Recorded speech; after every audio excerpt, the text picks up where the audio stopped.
Hi, my name is Miss LaFay, and today we're going to focus on the greenhouse effect. There are three words we need to concentrate on here: the ozone, the greenhouse, and global warming, all of which are completely different but are also very related. Let's focus on the Earth right now. Here's our Earth. It's green.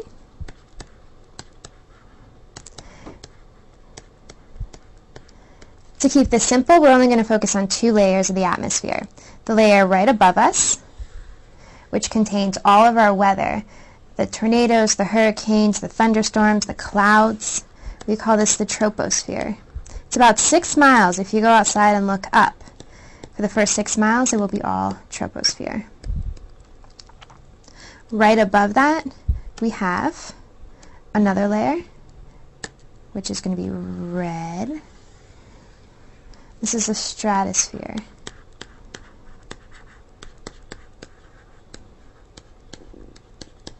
The stratosphere is important here because it contains the ozone. Most of you guys have probably heard about the ozone. The ozone is really good for us, especially the ozone located in the stratosphere, because it is going to block, this is our sun, it is going to block the majority of the harmful sun's rays. About 99% of the sun rays will be blocked directly by the sun. This is good for us so we don't get skin cancer or cataracts or other harmful things that we can get from UV radiation.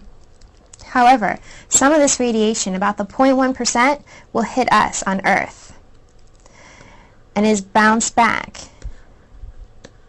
This is held in by what we call the greenhouse effect. The greenhouse effect is located in the troposphere. Greenhouse effect is really good for us, even though you might hear that it's bad. The greenhouse will regulate our temperature. It keeps us warm and it can keep us cold. It keeps us right at that temperature that we feel pretty comfortable at. However, too much of this greenhouse is going to start to warm us up more than we feel we're comfortable with. It warms up, it's going to continually get hotter. Two things we need to focus on: what is making us warm up so much, and what's the problem with that happening. What's making us warm up is carbon dioxide, CO2. Well, we've probably heard of that. CO2 comes from everywhere. We already have it in the atmosphere. Too much CO2, though, is going to be the problem. CO2 comes from things like cars or factories or cutting down trees who take in CO2 and let out oxygen. We cut down those trees, we get more CO2. This increase of CO2 is giving us about a 1.5 degree Fahrenheit increase in temperature.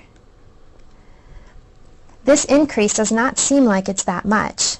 However, with this increase, the polar ice caps start to melt. With the melting of the polar ice caps, the sea level will rise.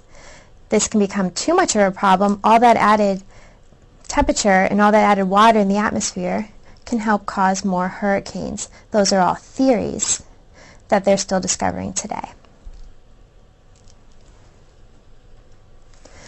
Those theories coming together in this increase in temperature is what people are calling global warming. It's the increase of temperature in the troposphere by the greenhouse. So to quickly review, the ozone is going to block out the majority of the radiation. The greenhouse is going to hold it in. Too much of these greenhouse gases will cause the temperature to rise, which gives us global warming.